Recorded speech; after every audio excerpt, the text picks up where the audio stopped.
നമസ്കാരം. ഭാരത് ലൈവിലേക്ക് സ്വാഗതം. നമസ്കാരം. നമസ്കാരം. ജാർഖണ്ഡിൽ വളരെ കുറച്ച് നാളായിട്ട് വിദ്യാർത്ഥികൾ സമരത്തിലാണ്.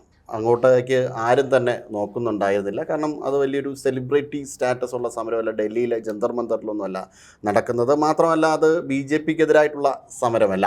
അത് അവിടുത്തെ ഇന്ത്യ മുന്നണിയിൽപ്പെട്ട JMMന് എതിരായിട്ടുള്ള സമരമായതുകൊണ്ട് തന്നെ സ്വാഭാവികമായി അങ്ങോട്ടാരും തിരിഞ്ഞു നോക്കുന്നില്ല. അങ്ങോട്ട് തിരിഞ്ഞു നോക്കാൻ ഒരു തൻ്റെ ആശയം അടിച്ചേൽപ്പിക്കുവാനും ഒക്കെ വേണ്ടിയിട്ട് ഐസ എന്ന ഇടത് തീവ്ര വിദ്യാർത്ഥി സംഘടനയിലെ നേഹ ബോറ അങ്ങോട്ടേക്ക് പോവുകയും അവർ അവിടെ വെച്ച് ആക്രമിക്കപ്പെട്ടു എന്നൊക്കെയാണ് പറയുന്നത്. എന്താണ് ഇതിൻ്റെ വാസ്തവം? അതായത് ഈ നമ്മളെ ജന്തർ മന്ദറിലെ പ്രൊട്ടസ്റ്റ് ഉണ്ടല്ലോ, ഈ നീറ്റ് പരീക്ഷയിലെ ചോദ്യപേപ്പർ ചോർന്നു എന്ന് പറഞ്ഞ് നടന്ന ആ പ്രൊട്ടസ്റ്റ് പല കാരണങ്ങൾ കൊണ്ട് അത് ഒരു ആഗോള ശ്രദ്ധ ആകർഷിച്ചു. ഒന്നത് മോദിക്കെതിരായ സമരമാണ്, മോദി സർക്കാരിനെതിരായ സമരമാണ്, ജൻസി കലാപമാണ് എന്നൊക്കെയാണ് വിശേഷിപ്പിച്ചത്. പക്ഷേ നമുക്കറിയാം ആ സമരം എന്തായി, അതിൻ്റെ പര്യവസാനം എങ്ങനെയായിരുന്നു എന്നൊക്കെ നമ്മൾ അറിഞ്ഞതാണ്. സമാനമായ പല സമരങ്ങളും ഇന്ത്യയുടെ പല സ്റ്റേറ്റുകളിലും നടക്കുന്നുണ്ട്. ഉദാഹരണത്തിന് ജാർഖണ്ഡിൽ നടക്കുന്നു, കർണാടകയിൽ നടക്കുന്നുണ്ട്. അവിടെ സബ് ഇൻസ്പെക്ടർ പരീക്ഷ കർണാടക PSC നടത്തിയ പരീക്ഷയിൽ ചോദ്യപേപ്പർ ചോർന്നു, വലിയ ക്രമക്കേടുകളൊക്കെ നടന്നു എന്നാണ് പറയുന്നത്. അതുപോലെ പല സ്റ്റേറ്റുകളിലും പഞ്ചാബിൽ നടന്നു, പല സ്റ്റേറ്റുകളിലും അധ്യാപക നിയമനത്തിൽ വലിയ അഴിമതി നടക്കുന്നു. നോക്കൂ, ഈ പോലീസ്, അധ്യാപകർ തുടങ്ങിയ ആ തസ്തികകളിലേക്ക് നടക്കുന്ന ഈ റിക്രൂട്ട്മെൻറ്റ് അത് വളരെ ശ്രദ്ധിച്ചു വേണം. കാരണം പോലീസിൽ നമുക്കറിയാം അങ്ങേയറ്റം സത്യസന്ധരും ധാർമ്മികരും സാഹസികരും ധൈര്യശാലികളുമായ ആൾക്കാർ വേണം പോലീസിൽ ചേരാൻ. അല്ലാതെയുള്ളവരെ എടുത്താൽ അത് വിപരീത ഫലം ചെയ്യും. അതുപോലെ അധ്യാപകരെ വളരെ സൂക്ഷിച്ച് വേണം സെലക്ട് ചെയ്യേണ്ടത്. കാരണം നമ്മുടെ എത്രയോ തലമുറകളെ ബാധിക്കുന്നൊരു വിഷയമാണത്. ഒരു അധ്യാപകൻ പിഴച്ചാൽ എത്രയോ തലമുറകൾ പിഴയ്ക്കുമെന്നാണ്. അല്ല, ഇടയിൽ നമ്മുടെ കോമ്പറ്റേറ്റീവ് സ്കില്ല് തന്നെ ഇപ്പോൾ 5ാം ക്ലാസ്സിൽ പഠിക്കുന്ന വിദ്യാർത്ഥികൾക്ക് 2ാം ക്ലാസ്സിലെ പ്രോബ്ലംസ് സോൾവ് ചെയ്യാൻ പറ്റുന്നില്ല, അല്ലെങ്കിൽ 10ാം ക്ലാസ്സിൽ പഠിക്കുന്ന വിദ്യാർത്ഥിക്ക് 5ാം ക്ലാസ്സിലെ പ്രോബ്ലം സോൾവ് ചെയ്യാൻ പറ്റുന്നില്ല. ഒരു ഇന്റർനാഷണൽ സ്റ്റാൻഡേർഡ് ഇല്ലാത്ത വിദ്യാർത്ഥികളാകുന്ന കോമ്പറ്റേറ്റീവ്. അതിന് അധ്യാപകരെ മാത്രം കുറ്റം പറയാൻ പറ്റില്ല. അതിന് നമ്മുടെ രാജ്യത്ത് സിലബസ് ഇത് കേരളത്തിലാണ് ഏറ്റവും കൂടുതൽ ഈ വിഷയം. എക്സാം ഫോക്കസ്ഡ് ആവുന്നു. അതാണ് ഈ ശരിക്കും വിദ്യാഭ്യാസം കൊണ്ട് ചെയ്യേണ്ടത് എന്താണ്? വ്യക്തി നിർമ്മാണമാണ്. ഒരു വ്യക്തിത്വത്തെ നിർമ്മിച്ചെടുക്കുകയാണ് നമ്മൾ. ഒരു കുഞ്ഞിൽ ഒരു കുട്ടി കാലക്രമേണ പഠിക്കേണ്ടതെല്ലാം പഠിച്ച് മുന്നോട്ട് വരുമ്പോൾ അവനെ പ്രായപൂർത്തിയാകുന്ന സമയത്ത് അവനിലൊരു വ്യക്തിത്വം, അവളിലൊരു വ്യക്തിത്വം ഉണ്ടാകണം, അല്ലേ? അതാണ് വിദ്യാഭ്യാസത്തിൻ്റെ ലക്ഷ്യം. ഇരിക്കട്ടെ, നമ്മുടെ ചർച്ച അതല്ല. അപ്പോൾ ഈ ജാർഖണ്ഡിൽ കഴിഞ്ഞ കുറേ ദിവസങ്ങളായിട്ട് സമരം നടക്കുകയാണ്. എനിക്ക് തോന്നുന്നു ജന്തർ മന്ദറിൽ സമരം ആരംഭിച്ച സമയത്ത് തന്നെ ജാർഖണ്ഡിൽ സമരം ആരംഭിച്ചു. ജാർഖണ്ഡിലെ സമരം ഏതെങ്കിലും ഒരു വിദ്യാർത്ഥി സംഘടന ആരംഭിച്ചതല്ല, കുറേ വിദ്യാർത്ഥികളുടെ കൂട്ടായ്മ, ഒരു ഈ പറയുന്നത് പോലെ അസംഘടിതമായ ഒരു കൂട്ടായ്മയാണ്. അവരൊന്നും ഏതെങ്കിലും ഒരു രാഷ്ട്രീയ പാർട്ടിയുടെ വിദ്യാർത്ഥി പ്രസ്ഥാനവുമായി ബന്ധപ്പെട്ട് വന്നതല്ല. ഇപ്പോൾ ഉദാഹരണത്തിന് SFI, NSU, അതുപോലെ ABVP തുടങ്ങിയ അങ്ങനത്തെ വിദ്യാർത്ഥി സംഘടനകളുടെ ലേബലിൽ വന്ന ഒരു സമരമല്ല. അതിനകത്ത് പല ഈ പറഞ്ഞ വിഭാഗങ്ങളിൽപ്പെടുന്ന SFIക്കാരുണ്ട്, NSUക്കാരുണ്ട്, ABVPക്കാരുണ്ട്, AISFകാരുണ്ട്. ഇവരെല്ലാം ഉള്ള ഒരു കൂട്ടായ്മയാണ്. ആ കൂട്ടായ്മ അവിടുത്തെ സർക്കാർ, നമ്മുടെ ഹേമന്ത് സോറൻ സർക്കാരിലെ വിദ്യാഭ്യാസ മന്ത്രിയുടെ പിടിപ്പുകേടിനെതിരെയാണ് അവർ സമരം ചെയ്യുന്നത്. അവിടെ ഈ ചോദ്യപേപ്പർ നിരന്തരം ചോരുകയാണ്. മാത്രമല്ല ഒരുപാട് മാൽ പ്രാക്ടീസുകൾ ഈ പരീക്ഷയുമായി ബന്ധപ്പെട്ട് നടക്കുന്നു. വിദ്യാർത്ഥികൾ സഹികെട്ടാണ്. ആ സമരത്തിൻ്റെ സ്വഭാവം കണ്ടാൽ നമുക്ക് മനസ്സിലാവും. അവർക്ക് ഫണ്ട് ചെയ്യാൻ ആളില്ല, അവർക്ക് അവിടെ ഭക്ഷണം കൊടുക്കാൻ പറയുന്നുണ്ടായിരുന്നു, ഞങ്ങൾക്ക് ഭക്ഷണം തരാൻ ആരുമില്ല. അല്ല, അതൊക്കെ വാർത്താ ചാനലിലൂടെ പുറത്തു വന്നതാണ്. ചാനലുകളും വലിയ പ്രാധാന്യം കൊടുക്കുന്നില്ല അതിന്. അതിപ്പോൾ BJP അനുകൂലമാണോ BJP വിരുദ്ധമാണോ എന്നുള്ളതല്ല. സമരങ്ങൾക്ക് നേരെ പൊതുവേ നമ്മുടെ മാധ്യമങ്ങൾ മുഖം തിരിക്കുകയാണ്. ചില പ്രത്യേകതരം സമരങ്ങൾക്ക് വേണ്ടിയിട്ട് മാധ്യമങ്ങൾ കൂടുതൽ ശ്രദ്ധ കൊടുക്കുകയും ചെയ്യും. അല്ലാതെ ജനകീയ പ്രക്ഷോഭങ്ങൾ എന്തായിരിക്കാം? അല്ല, അത് മറ്റൊരു വിഷയമാണ്. നമുക്ക് അതിലേക്ക് പോയാൽ നമ്മുടെ വിഷയത്തിൽ തീർച്ചയായും. അപ്പോൾ ഇവിടെ നമ്മളിപ്പോൾ ഉദാഹരണത്തിന് ആശാസമരത്തിന് എത്ര മാധ്യമ പിന്തുണ കിട്ടി കേരളത്തിൽ നിന്ന്? അതൊക്കെ നമ്മൾ വാസ്തവത്തിൽ നമ്മൾ ചിന്തിക്കേണ്ട കാര്യങ്ങളാണ്. ഇരിക്കട്ടെ. അപ്പോൾ ഈ ജന്തർ മന്ദറിലെ പ്രൊട്ടസ്റ്റ് ഇങ്ങനെ മുന്നോട്ട് പോവുകയാണ്. എല്ലാവരും വിചാരിച്ചെന്താണെന്ന് വെച്ചാൽ ഇത് കുറച്ച് ദിവസം കഴിയുമ്പോൾ ഇതങ്ങ് നിൽക്കും എന്നാണ് വിചാരിച്ചത്. പക്ഷേ നിൽക്കുന്നില്ല. അത് ഓരോ ദിവസം കഴിയും തോറും അതിൻ്റെ വ്യാപ്തിയും ശക്തിയും കൂടി വരികയാണ്. അതിന് പതുക്കെ ഈ ജനങ്ങളുടെ ഒരു പിന്തുണ കിട്ടുന്നുണ്ട്. സോഷ്യൽ മീഡിയയിലും മറ്റുമൊക്കെ അത് വലിയ സംസാരമായി ചർച്ചയായി മുന്നോട്ട് പോയിക്കൊണ്ടിരിക്കുന്നു. ഒരു കാര്യം നമുക്ക് ശ്രദ്ധിക്കാമല്ലോ, ഡൽഹിയിൽ ജന്തർ മന്ദർ സമരത്തിന് വലിയ പിന്തുണയായിട്ട് വന്ന രാഹുൽ ഗാന്ധി എവിടെ? ജാർഖണ്ഡിൽ അദ്ദേഹത്തിൻ്റെ സഖ്യകക്ഷിയല്ലേ അവിടെ ഭരിക്കുന്നത്. അദ്ദേഹത്തിന് പറഞ്ഞുകൂടെ ഇത്രയും വിദ്യാർത്ഥി, ആയിരക്കണക്കിന് വിദ്യാർത്ഥികളാണ് സമരരംഗത്തുള്ളത്, വെറും 100-200 ഒന്നും. അദ്ദേഹം കർണാടകയിലും പോയില്ലല്ലോ. കർണാടകയിലും പോയില്ല. ഈ കർണാടകയിൽ കോൺഗ്രസ്, അതായത് സ്നേഹത്തിൻ്റെ കടയാണ് രാഹുൽ അവിടെ തുറന്നത്. ആ കർണാടകയിലും രാഹുൽ ആ സ്നേഹത്തിൻ്റെ കടയിൽ സ്നേഹം വിൽക്കുന്നതിന് പകരം അവിടെ വെറുപ്പ് വിൽക്കുന്ന തരത്തിലേക്ക് കാര്യങ്ങൾ ചെന്നു. അവിടെയും രാഹുൽ ഇടപെട്ടിട്ടില്ല. ഇനി നമ്മുടെ പിന്നെ എന്ത് സംഭവിച്ചാലും ഒരു ഇല അനങ്ങിയാൽ പോലും ചാടി വീണ് പ്രതികരണം നടത്തുന്ന ഒരു കൂട്ടർ നമ്മുടെ രാജ്യത്തുണ്ട്. വേറെ ആരും അല്ല, അത് മാർക്സിസ്റ്റുകാരാണ്. MA ബേബി അടക്കമുള്ളവർ. ഈ ജാർഖണ്ഡിലെ പ്രക്ഷോഭത്തെക്കുറിച്ച് ഒരു പ്രതികരണം അവരുടെ ഭാഗത്തുനിന്ന് വന്നോ? കർണാടകയിലെ സമരത്തെക്കുറിച്ച്, അവിടുത്തെ ഈ സബ് ഇൻസ്പെക്ടർ പരീക്ഷയുടെ ചോദ്യപേപ്പർ ചോർന്നതിനെക്കുറിച്ച്, പിന്നെ പാമ്പ് ചത്താലും പല്ലി ചത്താലും തവള ചത്താലും പോസ്റ്റ് ഇടുന്ന ആളാണ് പിണറായി വിജയൻ. സാധാരണ ഇതിൽ ഇത്തരത്തിലുള്ളൊരു അവരുടെ ഒപ്പം നിൽക്കുന്ന ആൾക്കാർക്ക് അല്ലെങ്കിൽ ആൾക്കാർക്കെതിരെ നടത്തുന്ന സമരമാണെങ്കിൽ രാഷ്ട്രീയ പാർട്ടികൾ പ്രതികരിക്കാറുണ്ടോ? അല്ല, അതിനേക്കാളും കൂടുതൽ നമ്മൾ മനസ്സിലാക്കേണ്ടത്, ഇപ്പം ഞാൻ അതാണ് ചോദിച്ചത്, CPIM പിണറായി വിജയൻ പാമ്പ് ചത്ത ഉടനെ പോസ്റ്റ് ഇടും. അങ്ങനെയുള്ള പിണറായി വിജയൻ ഈ കർണാടകയിലെ ചോദ്യപേപ്പറിനെ കുറിച്ച് എന്താ കാര്യമായിട്ടൊന്നും പറയാത്ത? എന്തെങ്കിലും പറഞ്ഞതായിട്ട് ഞാൻ കണ്ടിട്ടില്ല. ഈ ജാർഖണ്ഡിലെ സമരത്തെക്കുറിച്ചും അദ്ദേഹത്തിന് വലിയ ഒരു പ്രതികരണശേഷി നഷ്ടപ്പെട്ട അവസ്ഥയിലാണ്. ഇപ്പം താങ്കൾ ചോദിച്ച ചോദ്യത്തിന് ഒരു മറുചോദ്യമുണ്ട്. ഈ കോൺഗ്രസ് CPMൻ്റെ സഖ്യകക്ഷിയാണോ? ഹേമന്ത് സോറൻ അല്ല. ഇല്ല, ഇന്ത്യ സഖ്യത്തിൽ അവർ പ്രശ്നാധിഷ്ഠിത പിന്തുണയാണ് കൊടുക്കുന്നത്. അങ്ങനെ ഉണ്ടെങ്കിൽ കേരളത്തിൽ കേരളത്തിൽ അവർ CPM കോൺഗ്രസിനെതിരല്ലേ?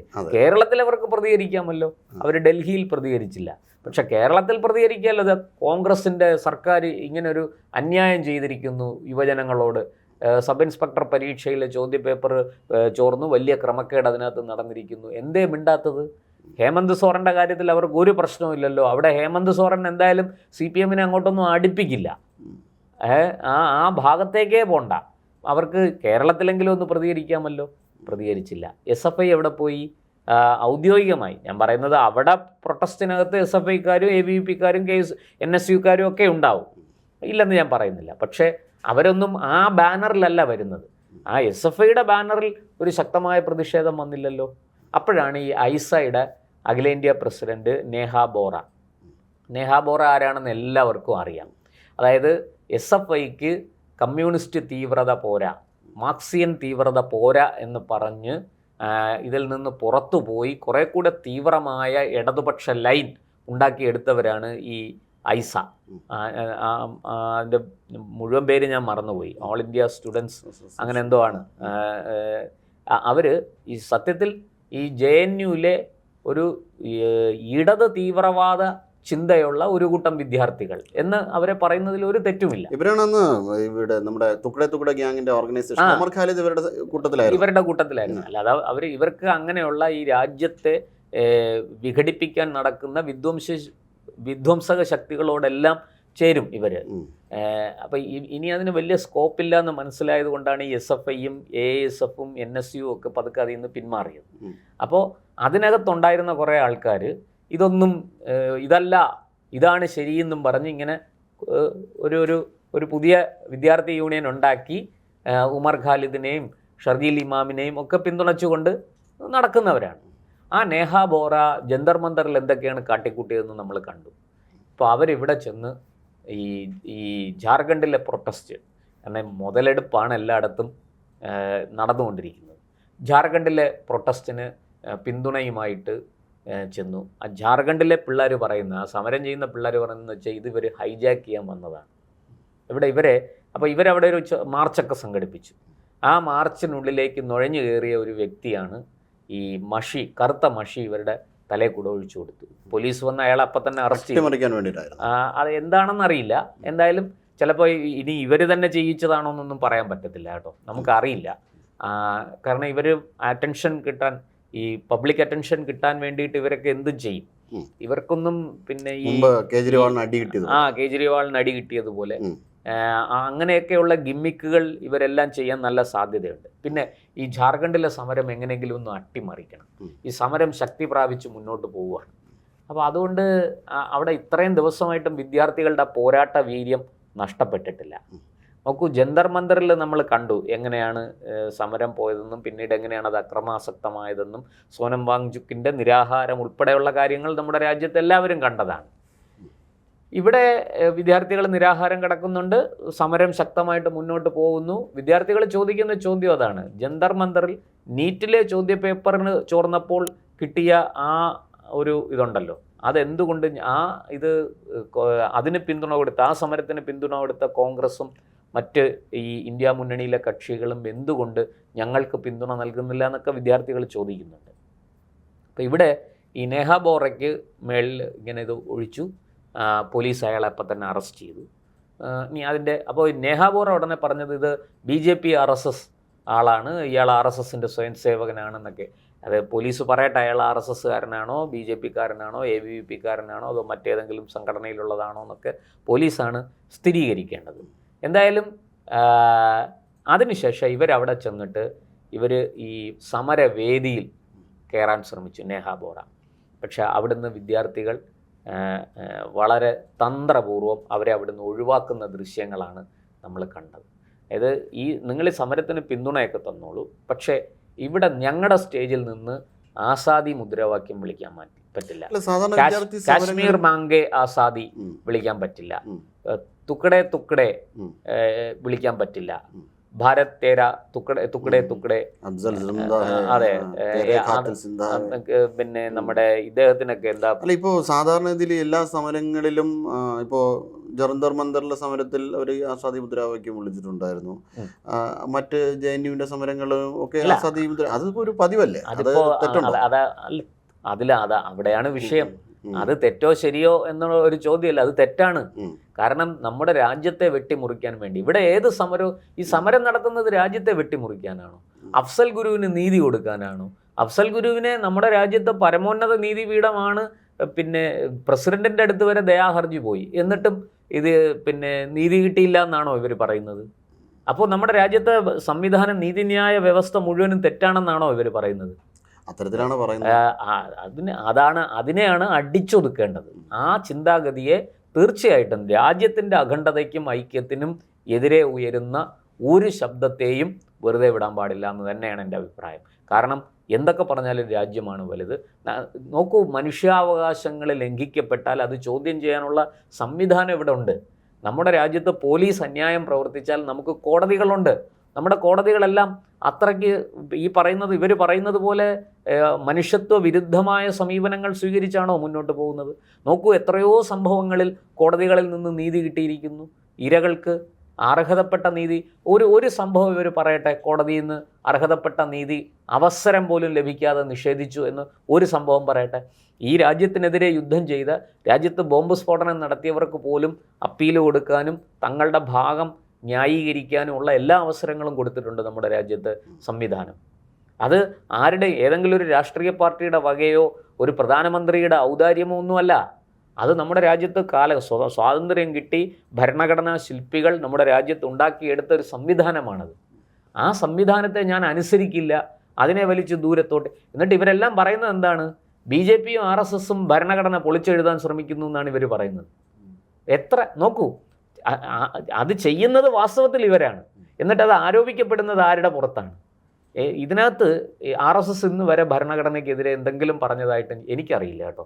ഞാനൊരു മാധ്യമ പ്രവർത്തകനായിട്ട് RSSൻ്റെ സർസംഘചാലകന്മാരോ അല്ലെങ്കിൽ അവരുടെ ഈ ഔദ്യോഗിക സ്വഭാവമുള്ള വക്താക്കളോ ഒന്നും ഇന്ത്യൻ ഭരണഘടനയ്ക്കും ഈ സംവിധാനത്തിനുമെതിരെ ഇത് മാറ്റിമറിക്കണം എന്ന് പറഞ്ഞ് അവരെന്തെങ്കിലും പറഞ്ഞതായിട്ട് എനിക്കറിയില്ല. അവർ നമ്മുടെ ഈ സംവിധാനത്തിൽ കാര്യങ്ങൾ വരുമ്പോൾ അതിൽ തെറ്റ് സംഭവിച്ചാൽ വിമർശിക്കാറുണ്ട്, അല്ലെങ്കിൽ അവർക്ക് വിയോജിപ്പുള്ള കാര്യങ്ങൾ അവർ വിമർശിക്കാറുണ്ട്. ആ വിമർശന സ്വാതന്ത്ര്യം എല്ലാവർക്കും ഉണ്ട്. നോക്കൂ, നമ്മുടെ കോടതികളെ ബൂർഷ്വാ കോടതികളെന്ന് വിളിച്ച കൂട്ടരാണ് ഇന്ത്യയിലെ മാർക്സിസ്റ്റുകാർ. ആ മാർക്സിസ്റ്റുകാരുടെ അനന്തര തലമുറ, ഈ പുതിയ തലമുറയാണ് നേഹ ബോറയെ പോലുള്ളവർ.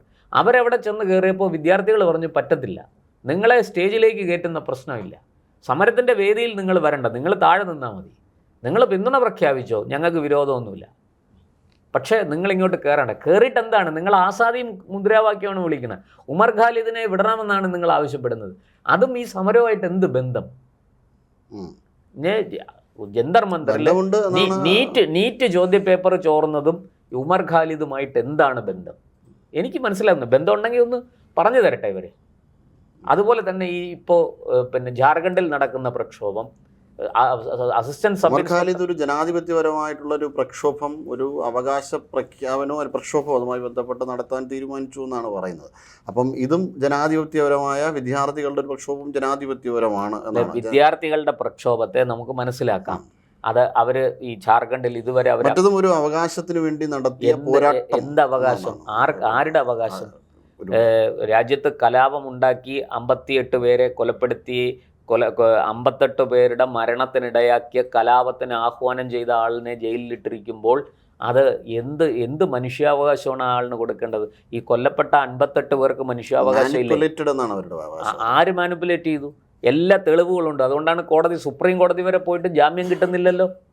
ഈ അതായത് ഒരാൾ പ്രസംഗിക്കുകയാണ്, നിങ്ങൾ ചിക്കൻ നെക്ക് ആക്രമിക്കൂ, സിലിഗുരി ആക്രമിക്കൂ, അതിനെ കീഴ്പ്പെടുത്തൂ, അതോടുകൂടി നോർത്ത് ഈസ്റ്റിനെ നമുക്ക് വേർപെടുത്താം, ഇന്ത്യയിൽ നിന്ന് 7 സംസ്ഥാനങ്ങളെ നമുക്ക് വേർപെടുത്താം എന്നൊരാൾ പച്ചയ്ക്ക് പ്രസംഗിക്കുകയാണ്.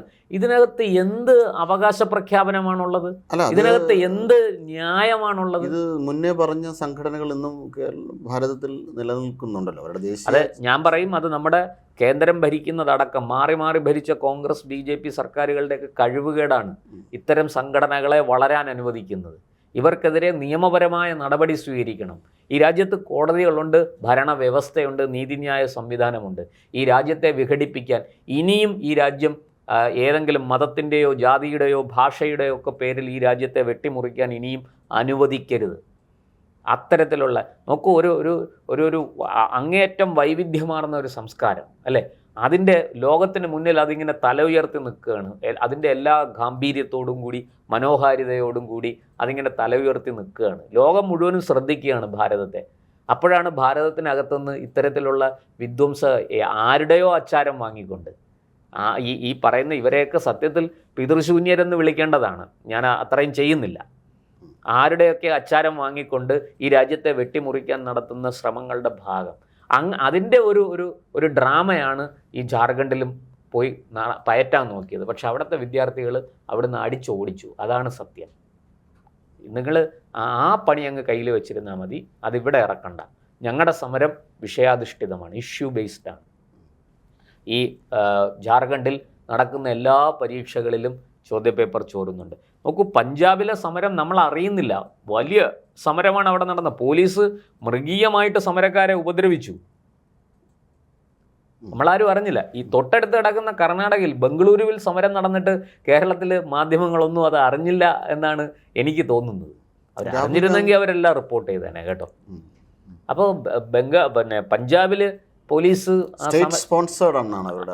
തീർച്ചയായിട്ടും ഈ സ്റ്റേറ്റ് സ്പോൺസേർഡ് ആണ് ഈ ചോർച്ച. അല്ലാതെ നമുക്കതിനെ സമരം സ്റ്റേറ്റ് സ്പോൺസേർഡ് ആണെന്ന്. സമരം സ്റ്റേറ്റ് സ്പോൺസേർഡ് അല്ല, സമരം വിദ്യാർത്ഥികൾ കൃത്യമായിട്ട് നോക്കൂ. അങ്ങനെ സ്പോൺസേർഡ് ആണെങ്കിൽ അവർക്ക് പട്ടിണി കിടന്ന് സമരം ചെയ്യേണ്ടി വരുമോ? അവരുടെ സമരത്തിന് എന്തുകൊണ്ട് മീഡിയ അറ്റൻഷൻ കിട്ടുന്നില്ല? മറ്റത് ഇൻസ്റ്റയിലും ഇതിലും എല്ലാം റീലുകളാണ്, ഇങ്ങനെ നിരന്തരം റീലുകൾ പോവുകയാണ്. ഇത് വിദ്യാർത്ഥികൾ, സമരം ചെയ്യുന്ന വിദ്യാർത്ഥികൾക്ക് എപ്പോഴാണ് റീലിടാൻ സമയം കിട്ടുക? നമ്മൾ അത് തന്നെ ഒന്ന് ആലോചിച്ച് നോക്കൂ. അത് തന്നെ അതിൻ്റെ ജെനുവിനിറ്റി വിളിച്ചു പറയുന്നില്ലേ? ആ സമരത്തിൻ്റെ ഒരു സ്വാഭാവികമായ വിദ്യാർത്ഥികളുടെ പ്രതിഷേധം എന്നല്ലേ അതിനെ തിരിച്ചറിയേണ്ടത് നമ്മൾ?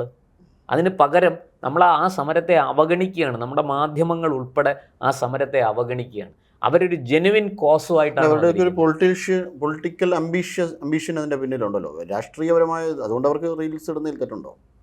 അല്ല ഞാൻ അത് മറ്റൊരു വിഷയമാണ്. റീൽസ് ഇടുന്നതിൽ ശരിയോ തെറ്റോ, അതായത് അമ്മയെ തല്ലിയാലും അതാണ് മാർക്കറ്റിംഗ് ആണ് നടക്കുന്നത്. അമ്മയെ തല്ലിയാലും രണ്ട് പക്ഷമുള്ള നാടാണ് നമ്മുടേത്.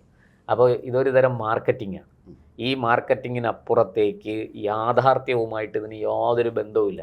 നോക്കൂ, നിങ്ങൾ ഈ ജന്തർ മന്ദറിലെ സമരം, നീറ്റ് അവരവകാശപ്പെടുന്നത്, അവർ ചോദിക്കുന്നത് പ്രധാനമന്ത്രി റീലിടുന്നുണ്ടല്ലോ, ഞങ്ങൾക്ക് റീലിട്ടൂടെ? അല്ല, പ്രധാനമന്ത്രി ലീഡിടുന്നതെന്ന് നിങ്ങളും റീലിട്ടോളൂ.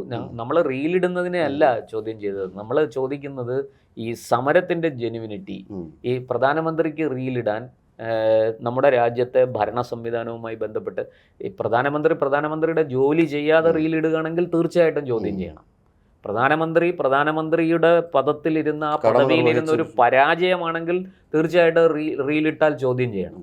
പ്രധാനമന്ത്രി ഇടുന്ന റീല് രാജ്യത്തെ ഒരുമിപ്പിക്കാനും സർക്കാർ ചെയ്യുന്ന കാര്യങ്ങളെ ജനങ്ങളിലേക്ക് എത്തിക്കാനും വേണ്ടിയിട്ടാണ്. അല്ലാതെ നരേന്ദ്രമോദിയുടെ സൗന്ദര്യം കാണിക്കാനാണ് ആ റീലിടുന്നതെന്ന് എനിക്ക് തോന്നുന്നത്. മറ്റേതെങ്കിലും തരത്തിൽ രാജ്യത്തിൻ്റെ അഖണ്ഡത തകർക്കാൻ വേണ്ടിയിട്ടാണ്. ഇതങ്ങനെയല്ല. ഞാൻ അതാണ് ഒരു സംശയം ചോദിക്കുന്നത്. ഈ ജന്തർ മന്ദറിലെ സമരം എന്തിനു വേണ്ടിയിട്ടായിരുന്നു? ജന്തർ മന്ദറിലെ സമരം ഒറ്റ ആവശ്യമല്ല, പലതരം ആവശ്യങ്ങളായിരുന്നു. നീറ്റ് ചോദ്യ പേപ്പറിലെ ക്രമക്കേടാണല്ലോ വിഷയം. അതിന്റെ പേരിലാണല്ലോ സമരം തുടങ്ങുന്നത്, അല്ലേ?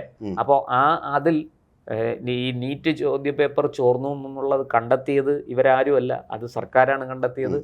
സർക്കാർ ഉടൻ തന്നെ അതിന് നടപടി സ്വീകരിച്ചു. അതായത് ഈ പറഞ്ഞതുപോലെ പരീക്ഷ റദ്ദാക്കി, അടുത്ത പരീക്ഷ ഫീസ് അടയ്ക്കാതെ തന്നെ ഈ പരീക്ഷ എഴുതിയ 22 ലക്ഷം വിദ്യാർത്ഥികളാണ്. അവർക്ക് പരീക്ഷ എഴുതാനുള്ള സംവിധാനം വളരെ പെട്ടെന്നുണ്ടാക്കി. ചോദ്യപേപ്പർ ചോരാതിരിക്കാനായിട്ട് അങ്ങേയറ്റം കണിശതയോടുകൂടി അത് തയ്യാറാക്കി. വ്യോമസേനയുടെ വിമാനങ്ങളിലാണ്, ഹെലികോപ്റ്ററുകളിലാണ് അത് സെൻറ്ററുകളിൽ എത്തിച്ചത്, നടപടി സ്വീകരിച്ചത്. ഇതെല്ലാം ചെയ്തു. ഒടുവിൽ ഈ സമരം തുടങ്ങി കുറച്ച് ദിവസം കഴിഞ്ഞപ്പം ഇതിൻ്റെ ഉത്തരവാദിത്വം ഏറ്റെടുത്ത് ധർമ്മേന്ദ്ര പ്രധാൻ എന്ന മന്ത്രി രാജിവെക്കുകയും ചെയ്തു. ഇത്രയേറെ നടപടികൾ ഇക്കാര്യത്തിൽ സ്വീകരിച്ചത് ഇതിന് മുമ്പ് ഞാൻ ചോദിക്കട്ടെ, ഈ 2026 മാത്രമല്ലല്ലോ ചോർന്നത്. ഇതിനു മുമ്പ് എത്രയോ കാലം ഈ നീറ്റ് ഉണ്ടായ കാലം തൊട്ട് ചോദ്യപേപ്പർ ചോരുന്നുണ്ട്. ഏതും ആകട്ടെ, ചോദ്യപേപ്പർ ഒരുപാട് സ്ഥലത്ത് ചോരുന്നുണ്ട്.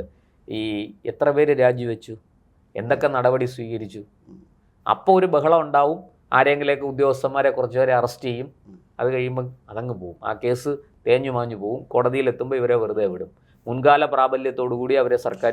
എന്തുകൊണ്ട് ആ സമയത്ത് സമരങ്ങൾ നടന്നില്ല എന്നുള്ളതാണ് അതാണ് ആ ചോദ്യമാണ് ഇവിടെ ഉയരുന്നത്. അപ്പോൾ ഇത് വളരെ കൃത്യമായിട്ട് നീറ്റ് ചോദ്യപേപ്പർ ചോർന്നതിനെതിരായ സമരമല്ല.